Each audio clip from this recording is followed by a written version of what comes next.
ठीक है, हमारी लोगों के साथ कुछ लोगों के लोग सियाज आते हैं, उनके साथ लड़ाई होती है, कुछ छोटी मोटी ज्यादती भी हो जाती है, मगर यकीन जाने जो चेहरा हमारा लोग दिखा रहे हैं वैसे हम लोग नहीं हैं।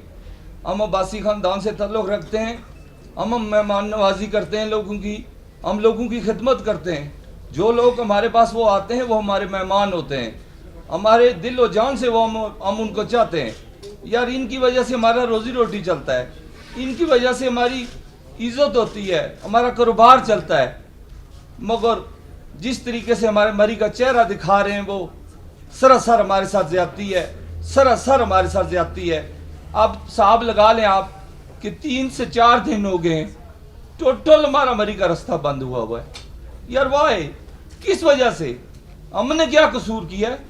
हमारा क्या कसूर है कि हमने क्या करना था? आप हमें बताते कि आपने मशीन मुंह में डीजल नहीं दिया, उनको डीजल नहीं डाला तो हम पैसे दे देते। हम मशीनों में अल्लाह की कसम हमने पैसे दे के डीजल डलवाया है उनको, फिर मशीनें चली हैं। यार ये कौन सी गवर्नमेंट है कि जिसके पास मशीनों के पैसे भी नहीं है? मुझे तकरीबन 5 साल हो गए अंजुमन ताजरान का सदर होते हुए। जब नून की गवर्नमेंट थी, ठीक है, अभी सियासी बात नहीं करनी चाहिए, मगर हमारे साथ कमिश्नर और डीसीओ मरी में जाके मीटिंग करते थे कि किस तरीके से आगे चलना है। बताएं मुझे ये बसदार साहब कि आपके कमिश्नर और डीसीओ ने कितनी दफा मरी में जाके स्टेक होल्डर से मीटिंग की है, कितनी दफा मरी में गए हैं, क्या उन्होंने काम किया है? सिर्फ मतलब टीवी पे बातें करते हैं,